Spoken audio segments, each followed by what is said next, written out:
When life gives you no options before you judge the story, understand one thing. This is not about luck. This is not about talent. And this is not about being born special. This is a story about a person who started with no choices and still moved forward. If you feel stuck, underestimated, or ignored, listen carefully. Not because the story promises success, but because it explains how survival turns into strength. Let's go back more than 100 years. In 1915, in a poor rural area of the Korean peninsula, a boy named Chung, was born into a farming family. His world was small. Rice fields, hard soil, simple food, and constant work. Comfort did not exist. Security did not exist either. From early childhood, his life followed a strict routine. Wake up early. Work until dark. Repeat. Shoes were rare. Playtime was unnecessary. Hunger was familiar. His father believed in discipline, not imagination. To him, life was already decided. A farmer's son would remain a farmer. Dreams were dangerous because they distracted from survival. But Chung could not silence his thoughts. While his hands worked, his mind questioned, why do some people study while others never get the chance? Why does effort not always lead to change? Why must the future be chosen at birth? As a teenager, he acted on those questions. Without permission, he left his village and tried to enter school. It was his first rebellion, and it failed. His father found him and brought him back, angry and disappointed. That moment hurt deeply, but it also planted a dangerous idea. Leaving hurts, but staying hurts more. Years passed. Chung grew older, stronger, and more restless. The village felt smaller each year. He knew that if he stayed, nothing would ever change. So he made another decision. This time, there was no plan and no safety. He wanted to reach Seoul, the city where work existed and futures were uncertain but possible. The problem was simple. He had no money for travel. So he walked. And when walking was not enough, he ran. For days, he pushed his body beyond comfort and fear. Hunger followed him. Doubt followed him. But turning back was not an option. Going back meant accepting a life he already knew he could not live. When he finally reached the city, there was no welcome. Only noise, crowds, and hard labor. He took construction jobs that paid little and demanded everything. His hands cracked. His body ached. Some nights he slept without food. But something had changed. He was no longer trapped by expectation. He was poor, but moving, exhausted, but free. Every night, he repeated one quiet thought. If I can survive this, I can survive anything. At that moment, Chung had no education, no connections, and no future plan. But he had learned how to continue when nothing supports you. And that ability would become the foundation of everything that followed. Falling, losing, starting again. Survival in the city is not heroic. It is repetitive, exhausting, and humiliating. Chung learned this quickly. In Seoul, he was not a dreamer. He was cheap labor. He carried bricks, mixed cement, delivered heavy materials, and followed orders without complaint. The work destroyed his body, but it taught him something valuable. How cities are built from the ground up. He watched everything. How supervisors spoke. How money moved. How trust was earned and broken. He had no books, so life became his classroom. After months of saving every possible coin, he believed he was finally ready to try something different. Together with a partner, he opened a very small rice business. It was not impressive, but it was independent. For the first time, Chung was not just working. He was responsible. That moment did not last. One day, the partner disappeared. With the money, with the supplies, with the future Chung thought he had secured. In a single moment, everything collapsed. Many people would have returned home, ashamed and defeated. Chung stood alone in the city, with nothing left. Again, that night, he made another decision. I can lose money, he told himself, but I will not lose direction. Instead of escaping failure, he studied it. He understood why he trusted the wrong person, why systems matter, why control and responsibility cannot be shared blindly. He returned to labor, but with sharper eyes. He accepted any work available: delivery jobs, repairs, cleaning, physical tasks others avoided. Each job paid little, but each one taught him something new. Slowly, he gained a reputation, not as a genius, but as someone reliable, someone who showed up early and stayed late, someone who solved problems instead of complaining. By the late 1930s and early 1940s, Korea itself was changing. The country was damaged by war and occupation. Infrastructure was weak. Roads were broken. Bridges were unsafe. Buildings were temporary. Where others saw ruin, Chung saw demand. He noticed something simple but powerful. A broken country needs builders with limited resources but growing confidence. He started a small construction operation. At first, it was nothing more than repair work. Fixing roads, reinforcing structures, rebuilding what had collapsed. Chung did not leave from an office. He worked beside his crew. He measured materials himself. He inspected every mistake. His standards were strict because failure meant danger, not embarrassment. People began to trust his work. Trust turned into contracts. Contracts turned into opportunity. For the first time, Chung was no longer reacting to life. He was shaping it. He did not know it yet, but he was laying the groundwork for something much larger than a business. He was learning how to build systems, lead people, and take responsibility when outcomes were uncertain. This period taught him one lesson that never left him. Progress does not come from avoiding risk. It comes from understanding it and moving anyway. And soon, risk would come on a national scale. Building when everything is broken history did not give Chung Ji-young an easy moment to grow. Just as his construction work began to stabilize, the world around him collapsed again. War returned to the Korean peninsula. Cities were destroyed. Families were separated. Roads disappeared under fire and rubble. For most businesses, this meant the end. For Chung, it meant responsibility. He understood something many people did not. When destruction ends, rebuilding must begin immediately, and those who prepare early shape the future. While fear pushed others to retreat, Chung kept working. His teams repaired roads under dangerous conditions, reinforced damaged structures, and restored basic infrastructure wherever possible. These were not heroic projects. They were necessary ones. People noticed. After the war, South Korea, EA faced a brutal reality. The country was free, but it was poor, damaged, and disorganized. There were no strong industries, no modern systems, and little outside trust. Chung saw the same thing again. Demand. In 1946, he officially established his construction company and gave a name that reflected his mindset, Hyundai, meaning modern. It was an ambitious name for a country still struggling to survive. At the beginning, Hyundai was small, few machines, limited capital, modest projects. But the approach was different. Chung refused to think like a small company. He believed size was not a condition. It was a result. Instead of avoiding large contracts, he chased them. He studied requirements, hired people with knowledge he lacked, and placed himself directly inside operations. He believed leaders should see problems with their own eyes. This attitude brought Hyundai into contact with the government.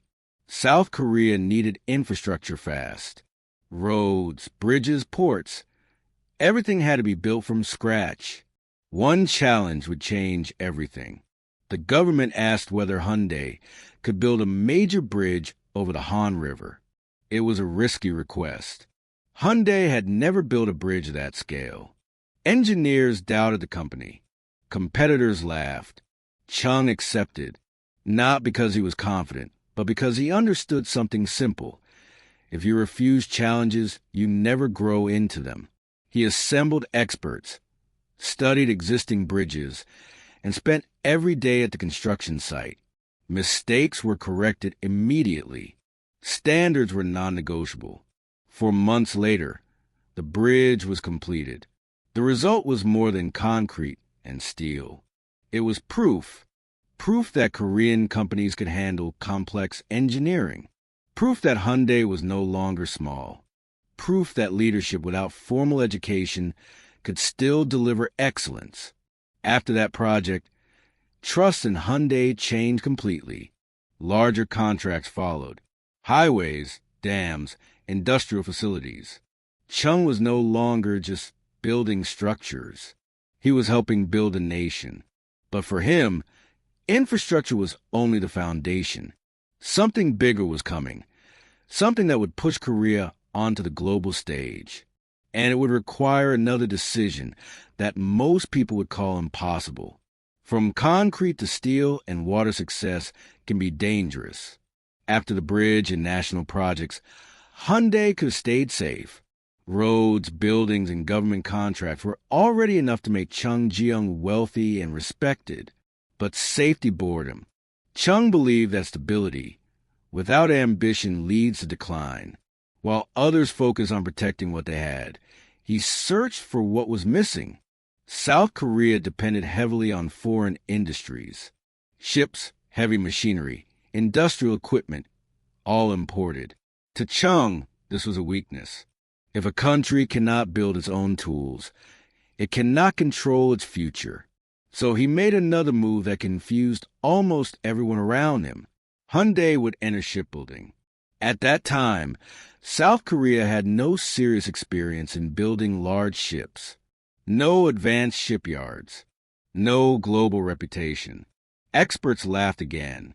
Chung responded with action, not argument. He traveled abroad, studied shipyards, and negotiated partnerships with foreign engineers who doubted him at first. He chose a small coastal area and announced that it would become the center of a new industrial future. There was no guarantee of success.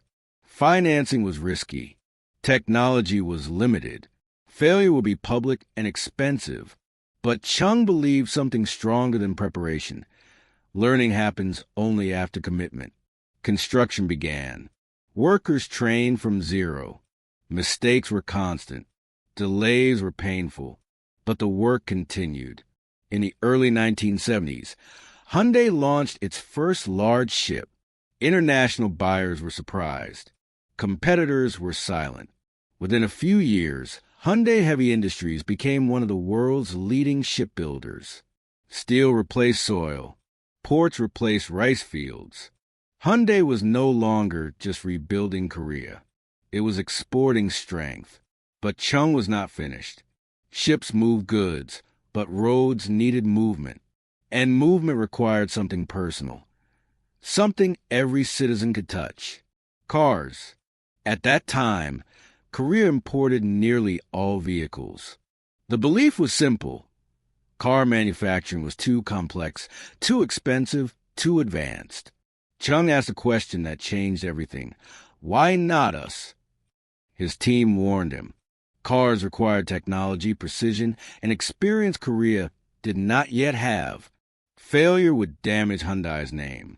Chung listened and decided anyway he did not want to copy foreign products. He wanted to build a car that Koreans could afford and trust. A symbol of independence, not luxury. To do that, he did what he always did. He searched for knowledge. He recruited foreign engineers, built teams, and created an environment where learning was faster than fear. Resources were limited. Expectations were high. The goal was simple but heavy: build a Korean car. This decision was not just business. It was identity. And the real test was about to begin. The risk, called a car building a car, is different from building a road. A road does not move. A car must survive motion, pressure, mistakes, and people. When Chung announced that Hyundai would create its own vehicle, disbelief returned. Korea had no tradition in automotive engineering, no supply chain, no tested workforce. Chung accepted the problem honestly. "We don't know how," he said, "so we will learn." Instead of pretending expertise, he searched for it. He invited experienced engineers from abroad, people who had already built cars for established companies. They arrived skeptical. Korea looked unprepared. Facilities were basic. Infrastructure was limited. But they noticed something unusual: commitment. There were no excuses, no waiting for perfect conditions, only pressure to solve problems quickly. Prototypes failed constantly. Parts didn't fit. Designs were reworked again and again. Failure was not hidden. It was analyzed. Chung did not punish mistakes. He demanded understanding. After years of effort, Hyundai presented its first car, a simple, affordable vehicle designed for everyday use. It was not beautiful or powerful, but it worked. More importantly, it was Korean. For the public, this moment mattered. It meant that the country could produce something complex on its own. Confidence grew. But real competition begins outside home borders. When Hyundai entered international markets, reactions were cold. Established brands mocked the idea of Korean cars. Critics questioned quality and safety. Chung expected this. He started small, exporting to developing markets first. Feedback was collected carefully. Weaknesses were exposed quickly. And Hyundai entered North America. Sales exploded at first. Affordable pricing attracted buyers. But success revealed problems. Quality issues appeared. Reputation suffered. Media criticism was harsh. Once again, Hyundai faced a choice: retreat or rebuild. Chung chose rebuilding. Production slowed. Standards tightened. Testing became stricter. Investments increased, not decreased. He refused to compete only on price. "We will compete on pride," he said. This decision was expensive and risky, but it changed everything. Year after year, Hyundai's cars improved. Reliability increased. Design improved. Safety standards rose. Slowly, public perception shifted. Hyundai was no longer cheap. It became dependable. Awards followed. Recognition followed. Trust returned. What started as an impossible experiment became a global operation. But for Chung, success was never the final goal. He believed the company should serve more than customers. It should serve a country. And soon, he would take that belief beyond business, into history itself. By the 1990s, Hyundai was everywhere. Cars on the roads, ships in the oceans, factories, ports, steel plants, power projects. But Chung never spoke about Hyundai as an empire. He spoke about it as a responsibility. He understood that every contract meant jobs. Every factory meant families depending on decisions made far above them. Business, to him, was not numbers on paper, it was people. Hyundai became one of the largest employers in South Korea. In towns where there had once been nothing, work appeared. Young engineers, technicians, and workers found purpose and stability. Chung stayed close to the ground. Even in old age, he visited construction sites personally. Wearing a simple suit and safety helmet, he walked through shipyards and factories, asking questions, listening more than speaking. He never acted untouchable. He remembered exactly where he came from, but his vision extended beyond industry. Korea was still divided. The war had ended decades earlier, but fear and separation remained. Chung believed economic cooperation could open doors where politics failed. In the late 1990s, when he was already in his 80s, he made a decision that shocked both governments. He would travel to North Korea, not with negotiations, not with speeches, with cows. Hundreds of them. It was a symbolic act. During the war, his family had lost livestock. Now, instead of demanding repayment, he returned what was lost as a gesture of reconciliation. The image of trucks crossing the demilitarized zone became global news. It was not business. It was humanity. That act opened limited cooperation projects and showed a different way forward. Chung knew he would not see reunification in his lifetime, but he believed actions matter more than outcomes. As his health declined, he slowly stepped back from daily operations, but his mind remained active. He wrote notes, ideas, and letters to those who would continue his work. His message was simple: never be satisfied, never stop building, never forget why you started. In 2001, at the age of 85, Chung passed away. The reaction was national. Work paused. News stations stopped regular programming. People across the country mourned not just a businessman, but a symbol of survival and courage. He had not inherited wealth. He had not followed a planned path. He had built his life through persistence, failure, and responsibility. But his story did not end with his death. What came next would test whether his ideas were stronger than the man himself. After the founder, when Chung died, Hyundai did not freeze. It shook.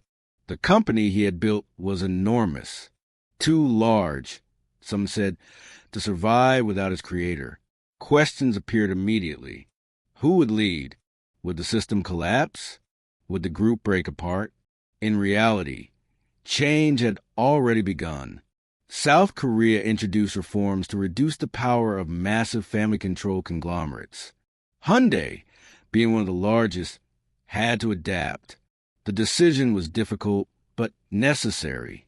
Hyundai was divided into independent companies, each with its own leadership and mission. Construction, shipbuilding, automotive, steel, logistics, engineering, no longer controlled by one center. To some, this looked like weakness. It wasn't. It was evolution. Each company carried the founder's philosophy, but developed its own strategy. None relied on his name alone. Survival now depended on performance. Among them, Hyundai Motor Company faced the hardest challenge.